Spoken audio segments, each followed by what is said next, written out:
Hi, my name's Lauren Taylor, and I'm a visiting scholar here at the Hastings Center.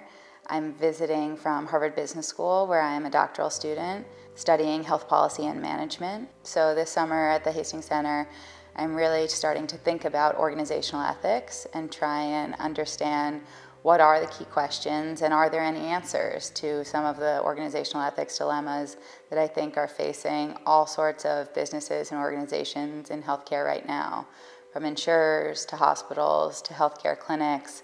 I think managers have moral lives that are really underexplored, and so that's part of what I'm starting to think about. A natural first question is, what is organizational ethics? And to be entirely frank, that's something that I'm still trying to figure out for myself. That's the luxury of being a doctoral student. But I think what at least draws me to the field is this idea of what it means to be a just institution or a just organization. And in that case, I'm using just to mean justice or pursuing justice. It may be helpful for me to give an example of what I mean by an organizational ethics challenge or dilemma. And so I think a fairly clear one is to imagine the following. You are working in an emergency department at, let's say, a big urban hospital, and you have two twins walk through the front door. And the twins are the same gender, and of course they're the same age, they're the same racial background, and they actually, on this day, have the exact same clinical presentation. So let's imagine this person has a number of comorbidities. They are facing COPD, and they have some borderline diabetes, and they also happen to be homeless. And so if you were working in a progressive hospital, they may have already developed some resources to work on what's known as the social determinants of health. So they may have resources to address, in part or in full, things like housing, things like transportation, things like food insecurity in the patients that come seek medical care there.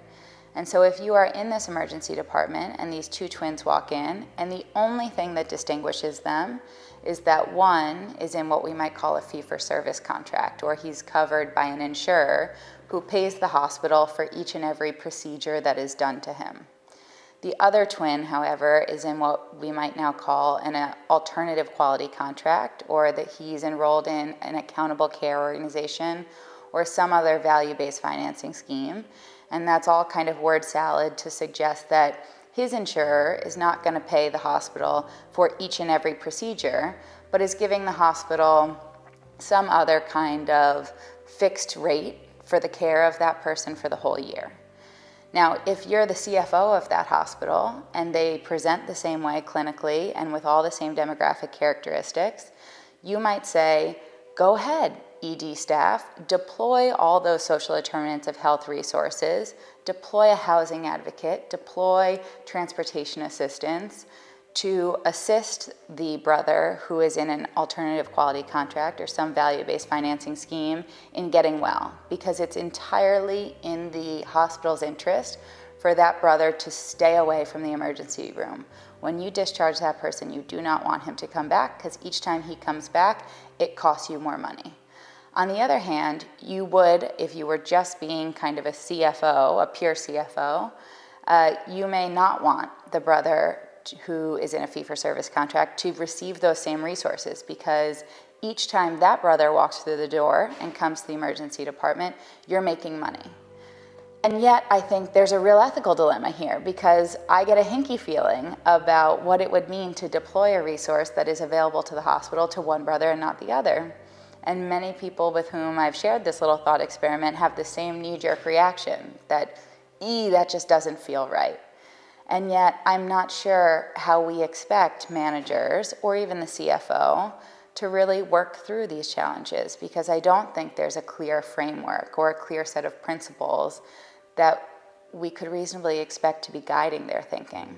One of the things that I am continuing to chew on and think about is the extent to which organizational ethics can or should be part of our traditional understanding of bioethics, or at the very least can be like bioethics. And so that kind of comes in two flavors. One is, bioethics has a very clear set of principles. Whether we love them or hate them, they're there as a constant reference point for use in our analysis of bioethical challenges. And one of the questions for me going forward is, what are those principles in the organizational ethics space? And who should be developing them, and how should they be developed? The second is a workforce question. Thanks to the work of the Hastings Center and others, there's become a whole workforce of clinical bioethicists who sit in organizations in order to assist often frontline providers, doctors and nurses, when they're facing excruciating decisions about when it's appropriate to pull a plug, or when it's appropriate to not abide by a patient's wishes.